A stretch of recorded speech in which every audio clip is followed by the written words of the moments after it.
bienvenue sur cette formation. Nous allons parler de accélérer son cycle d'apprentissage.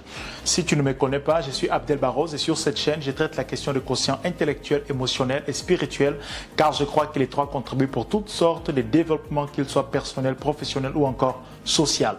C'est parce que nous traitons la question de quotient intellectuel que parler d'apprentissage est utile. J'ai fait une autre formation où j'ai parlé encore d'apprentissage. J'ai démontré comment est-ce que l'apprentissage est une richesse qui est en train d'être perdue. Mais vu que nous avons déjà parlé d'apprentissage comme richesse, et aujourd'hui, nous allons voir donc comment accélérer son cycle d'apprentissage. Lorsque tu es à l'école, lorsque tu dois apprendre une nouvelle compétence, apprendre une nouvelle habilité, comment est-ce que tu peux accélérer cet apprentissage? Lorsque je parle d'accélérer son cycle d'apprentissage, ce n'est pas accélérer son cycle d'obtention d'informations simplement, mais c'est réellement comment accélérer son cycle de développement d'une habilité ou encore son cycle de développement d'une compétence. Si tu veux être entrepreneur, si tu veux être un bon mari, si tu veux être un professeur, si tu veux être un informaticien, un ingénieur, tu dois apprendre comment accélérer ton apprentissage parce que tu auras tellement de choses à apprendre que si tu ne sais pas comment accélérer ton apprentissage, il se pourrait que tu sois jeté dans les oubliettes, que tu sois resté en arrière, non pas parce qu'il fallait que tu sois en arrière, mais tout simplement parce que tu n'as pas développé la compétence première, à savoir comment est-ce que je peux développer ma compétence à apprendre, à développer des compétences. Parce que lorsqu'on parle d'apprentissage, c'est en vérité le fait d'acquérir une nouvelle habilité, le fait d'acquérir une nouvelle connaissance. L'apprentissage n'est pas simplement au niveau de connaissance, mais c'est par-dessus tout l'habilité. Et pour finir, l'apprentissage, c'est le fait d'acquérir une nouvelle façon d'être. Parce que la finalité d'apprentissage, ce n'est ni l'habilité, ni la compétence, mais réellement ta façon d'être. C'est lorsque ce que tu obtiens comme savoir te transforme et te donne en savoir-être, te donne en savoir-faire. Te donne donc ces deux choses. C'est ce que veut dire l'apprentissage. Parce que la plupart du temps, on réduit l'apprentissage à l'information. Donc le sujet d'aujourd'hui, même si tu veux apprendre à jouer le tennis, si tu veux apprendre à être un grand cuisinier, si tu veux apprendre à être un médecin et que tu veux accélérer ce processus, si tu veux apprendre à bien parler en public, si tu veux apprendre une compétence quelconque, le sujet d'aujourd'hui, c'est ce que nous traitons. Donc commençons avec l'apprentissage. Comme je viens de dire, l'apprentissage veut tout simplement dire acquérir. Acquérir la connaissance, habileté, compétence ou savoir et pour finir, le savoir-être. C'est en vérité ces trois choses ici, ces quatre choses ici qui servent là l'apprentissage. Chaque fois que tu veux donc devenir une meilleure version de toi, comme on a l'habitude de dire, mais je n'aime pas dire cela, on ne devient pas une meilleure version de soi. On exprime une version ou encore l'être. Je vais mieux t'expliquer. Tu es quelqu'un déjà de complet, mais tu ne te connais pas encore suffisamment. Donc, on ne devient pas une meilleure version de soi. On exprime simplement une facette de soi que l'on ne connaissait pas encore. C'est parce que tu découvres cette facette que tu l'exprimes. En vérité, tu n'es pas devenu. Tu as juste connu ce que tu as toujours été et tu exprimes cela. Mais dans un langage populaire, on dit devenir une meilleure version de soi. Mais cela demande un travail plus grand, le fait de vouloir devenir. Non, tu es et tu exprimes simplement ce que tu es. C'était juste une parenthèse. Donc, acquérir l'apprentissage, c'est pour acquérir une compétence, habileté, une connaissance, habileté, compétence et également le savoir-être. Pour accélérer donc l'apprentissage, il y a 4 facteurs qui accélère l'apprentissage. Le premier facteur d'accélération de l'apprentissage, c'est le modélage. C'est quoi le modélage? Le modélage veut tout simplement dire imitation. Le modélage, c'est lorsque, par exemple, si tu veux apprendre à être quelqu'un qui joue bien le tennis, tu veux bien jouer le tennis, tu veux bien jouer le basket, qu'est-ce que tu vas faire? Tu vas trouver, par exemple, quelqu'un, un personnage, une personne qui maîtrise ce que tu veux faire. Tu vas prendre un personnage qui maîtrise ce que tu veux faire. Si tu veux apprendre à parler en public, tu vas chercher un personnage qui maîtrise ce que tu vas faire. Au lieu d'aller faire les cours, qu'est-ce que tu vas faire? Tu vas simplement observer ce qu'il fait sans pourtant toujours comprendre pourquoi il le fait ainsi et tu fais la même chose. Lorsque tu fais la même chose, tu accélères ton processus d'apprentissage. Pourquoi? Parce que le fait que tu fasses, tu comprends en faisant. C'est parce que tu fais que tu comprends mieux. Au début, tu ne comprendras pas forcément, mais parce que tu prends la décision de faire, tu commences à comprendre. Donc, le modélage, c'est en vérité l'imitation. Ce qu'il faut comprendre, c'est qu'il n'y a rien de nouveau sous le soleil. Au lieu que tu inventes la route, c'est mieux que tu trouves quelqu'un qui a déjà trouvé cette route, qui a déjà inventé cette route et que tu empruntes cette route. Donc, ce que je veux que tu comprennes, c'est l'imitation. Comme je disais, il n'y a rien de nouveau sous le soleil. Il y a des personnes qui veulent toujours trouver une nouvelle façon de faire et ils perdent un peu plus de temps. Donc, le modélage. Et maintenant que je te parle, je me rends compte que l'apprentissage, je l'ai écrit un peu partout. Je l'ai écrit un peu partout. S entre deux voyelles, ça fait Z. Voilà. S'il y a encore quelque part d'autres, voilà. Je pouvais couper la vidéo pour faire ça. Mais, tu vois, on apprend en faisant. Je le disais tantôt. En regardant les tableaux, je me rendais compte de ça. Donc, la première chose qui accélère l'apprentissage, c'est le modélage. La deuxième chose qui accélère l'apprentissage, c'est la visualisation. D'ailleurs, c'est une pratique que tous les sportifs mettent en place. Chaque fois qu'un sportif va courir, chaque fois qu'il va faire, par exemple, quelqu'un qui fait le foot, il va faire un match, il visualise son match, il se voit en train de courir, il se voit en train de marquer les buts. Pourquoi? Parce que cela a été démontré dans la neuroscience. Lorsque tu vois, tu améliores la précision de ton cerveau et ton cerveau améliore la précision de ton action. Combien plus il y a la clarté au niveau de ton cerveau, plus clair ton cerveau va te conduire à faire cette action. Donc, ce qui va améliorer ta capacité ou accélérer ton apprentissage, c'est de visualiser cela. Visualise-toi en train d'enseigner la philo, en train d'enseigner enseigner maths, enseigner la physique, enseigner la chimie. Visualise-toi en train d'être un bon père, une bonne mère. Visualise-toi en train d'être un bon orateur. À force de visualiser, visualise-toi dans une maison plus grande. Visualise-toi, visualise-toi. Pourquoi? Parce que quand tu visualises, tu donnes de la précision. Si je reviens ici au niveau des modélages pour que tu puisses comprendre comment est-ce que le modélage augmente ou encore accélère l'apprentissage, c'est parce que la plupart du temps, lorsqu'on veut apprendre quelque chose, on se pose la question du comment. Tout le monde pose cette question. Les how do, comment faire. Mais lorsque tu as le qui, tu n'as plus besoin du comment. C'est pour cela que le modélage augmente ton apprentissage. Quand j'ai les qui, je n'ai plus besoin du comment. Quand j'ai les qui que m'enseigne, je n'ai plus besoin de me poser la question du comment parce que j'ai un qui me dira le comment. Le qui me dit le comment, mais lorsque je n'ai pas le comment, lorsque je n'ai pas le qui, j'ai besoin du comment. C'est pour cela que le modélage accélère donc l'apprentissage. Si tu veux accélérer l'apprentissage d'une habileté, d'une compétence, d'un savoir-être, d'une capacité quelconque, alors modèle et visualise. La troisième chose qui accélère le cycle d'apprentissage, ce sont des questions. C'est lui qui pose des questions ne dépend pas, parce qu'il apprend par lui-même. Si tu développes cette capacité de poser plus de questions, premièrement, peut-être que tu n'es pas croyant, mais je dirais ceci. Premièrement à Dieu parce qu'il est le Créateur. Il est celui qui connaît toutes choses. Peut-être que tu n'es pas croyant. Si tu n'es pas croyant, mets cela de côté. Et comprends ce que je vais dire par la suite. La deuxième personne que tu vas poser beaucoup de questions, c'est à toi-même. Décide de te poser beaucoup de questions parce que les réponses que tu cherches se trouvent déjà en toi.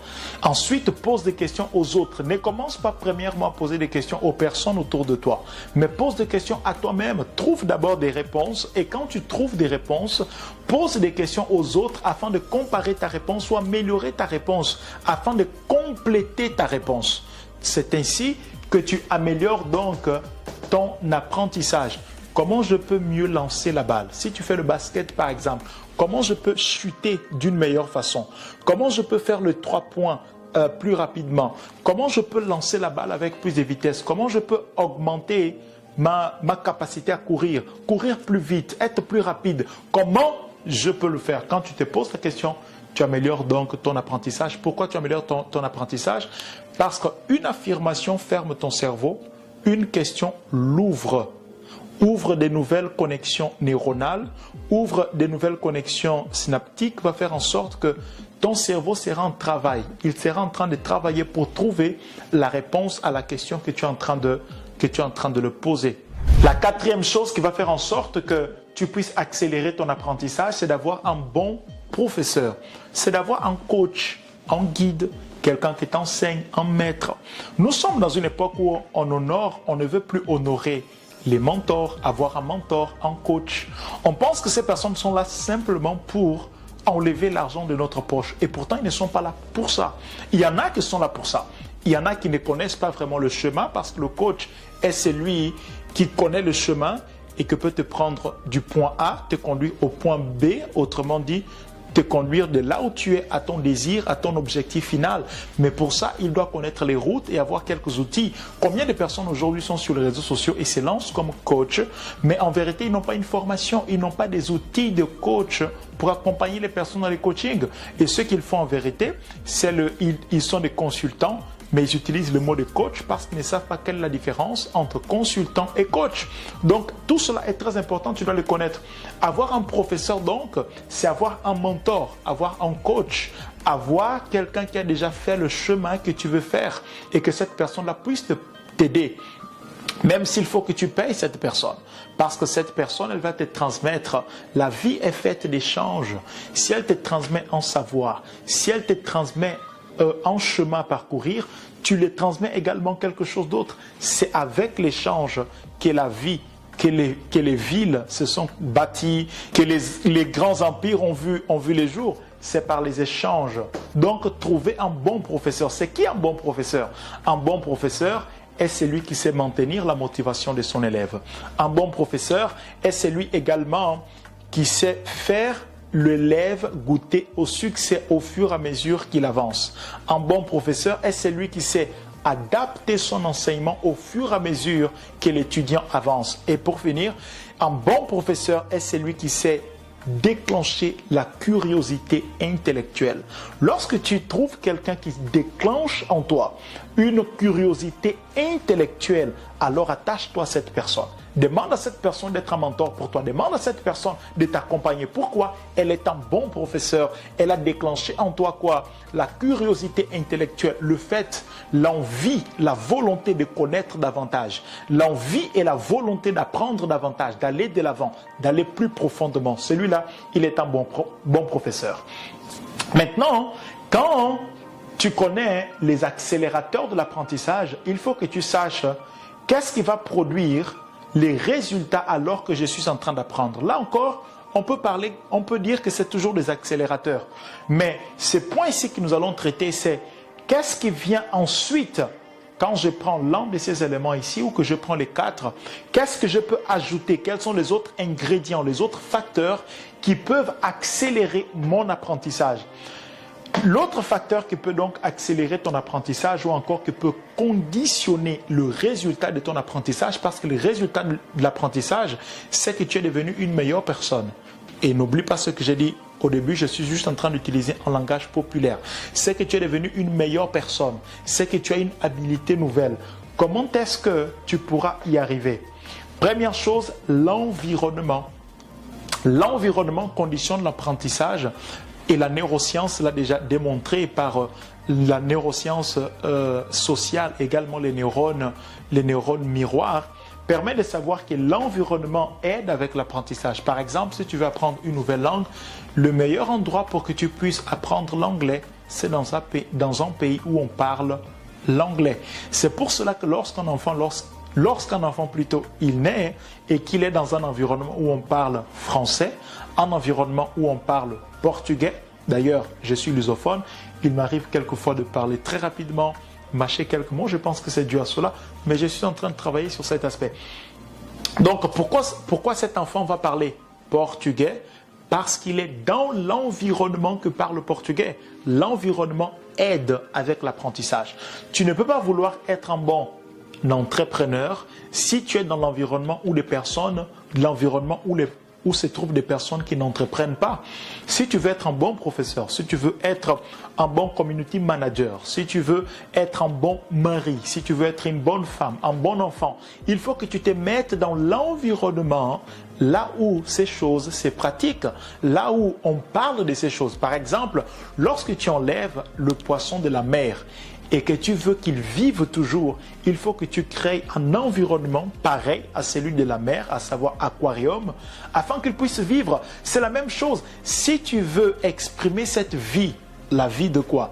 La vie d'un professeur, d'un bon mari, il faut que tu sois dans l'environnement où ces choses-là sont pratiquées, où ces choses sont enseignées. Donc, considère ton environnement. Il se pourrait que tu aies une grande capacité d'apprentissage, mais que tu sois dans un mauvais environnement. Change l'environnement. Cherche un nouveau environnement pour accélérer ton apprentissage. La deuxième chose qui accélère l'apprentissage, je l'ai dit avant, c'est l'action. Quand je fais, j'apprends. La troisième chose, c'est l'habileté d'apprendre. C'est quoi l'habileté d'apprendre? Tu dois savoir si tu apprends par la vue, par l'écoute ou par le fait que tu sois imprégné en train de faire la chose, lorsque tu touches la chose. Donc, il faut que tu découvres, j'apprends en écoutant, j'apprends en voyant, ou est-ce que j'apprends lorsque moi-même, je suis en train de faire la chose? Il faut que tu le découvres. Moi, par exemple, j'apprends beaucoup lorsque je vois. Si je vois quelqu'un le faire, j'apprends. Même si je ne comprends pas forcément, j'ai besoin de voir. J'ai besoin de voir simplement. Pour d'autres, il y a d'autres disciplines ou d'autres choses où j'apprends vraiment juste en écoutant. Mais la plupart des temps, c'est lorsque je vois. Si je vois la chose, alors j'apprends. Découvre comment est-ce que tu apprends. Il y a des personnes qu'on dit en vérité qu'elles sont bêtes, mais pas qu'elles sont bêtes.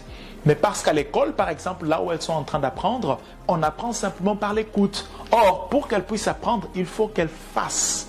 Il faut qu'elles soient en train de faire la chose. Quand elles font, elles apprennent. Moi, là, avant, j'apprenais beaucoup par le fait de faire et c'est toujours là. Mais aujourd'hui, j'apprends beaucoup par le fait de voir. Ça a changé. Peut-être que pour toi, c'est la même chose. Je ne sais pas qu'est-ce qui a changé cela en moi. Mais j'apprends beaucoup. J'apprenais beaucoup par le fait de faire. Aujourd'hui, j'apprends beaucoup par le fait de voir et peut-être que pour toi, c'est autre chose. Tu apprends par l'écoute ou encore voir ou faire. Donc, découvre ton habilité d'apprentissage. Comment est-ce que tu apprends? La quatrième chose qui va améliorer tes résultats dans l'apprentissage, c'est la récompense du résultat. On apprend mieux lorsqu'on commence à obtenir les micro-résultats avec ce qu'on est en train d'apprendre. Par exemple, tu es en train d'apprendre le marketing digital pour vendre. Quand tu fais ta première campagne et que tu obtiens une première vente, une seule vente, minime qu'elle soit, ce résultat-là va augmenter quoi? La dopamine en toi, pour te pousser à apprendre davantage. Sans la dopamine, tu ne peux pas apprendre. Or, la dopamine est là lorsqu'elle voit les résultats. Quand la dopamine peut observer de loin le résultat, la dopamine va te pousser à la recherche de ces résultats. C'est pour cela que dans le cycle d'apprentissage, tu ne dois pas ignorer les micro-résultats. Les moments où tu as un micro-résultat, arrête-toi, célèbre ces micro-résultats. Sois reconnaissant pour ces micro-résultats, écris-les, note-le, parle de ces micro-résultats afin que ton cerveau comprenne que ça c'est important pour moi. Ces micro-résultats doivent me pousser davantage à apprendre. Voici comment est-ce que tu peux accélérer ton cycle d'apprentissage et je reprends. Le cycle d'apprentissage, ce n'est pas simplement le cycle d'obtention de l'information, mais c'est le cycle d'obtention d'information, d'habileté, capacité et le savoir-être, capacité ou encore compétence et le savoir-être. J'espère que ton cycle d'apprentissage va augmenter davantage. Ta manière de produire des résultats va augmenter davantage. Tu as besoin d'apprendre à augmenter et accélérer tes résultats et tu vas donc le faire en faisant ce que nous venons de voir. J'espère que cette vidéo t'a aidé. C'est une petite formation et j'espère qu'elle t'aide réellement à accélérer ton cycle d'apprentissage. C'est tout pour aujourd'hui. Si tu n'es pas encore abonné, abonne-toi. Dans la description, il y a un e-book que j'ai écrit. Il est gratuit, il est pour toi. Tu pourras les récupérer dans la description. S'il y a quelque chose que tu n'as pas compris, tu peux me le dire et je pourrai y revenir. S'il y a un autre sujet que tu aimerais que je puisse aborder, dis-le-moi également dans le commentaire et je serai en train d'aborder cela. Si tu as un problème quelconque avec l'apprentissage et que tu voudrais que je puisse t'aider, t'accompagner, tu peux m'écrire également dans le commentaire ou dans un autre réseau social ou dans un autre réseau de LipDeep. Ça va me permettre de rentrer en contact avec toi et pouvoir t'apporter plus de contenu, t'apporter plus de solutions par rapport à ces problèmes spécifiques. C'est tout pour aujourd'hui. N'oublie pas, tu es là pour avoir de l'impact et l'influence dans ta génération et l'apprentissage va te permettre d'y arriver. Bye.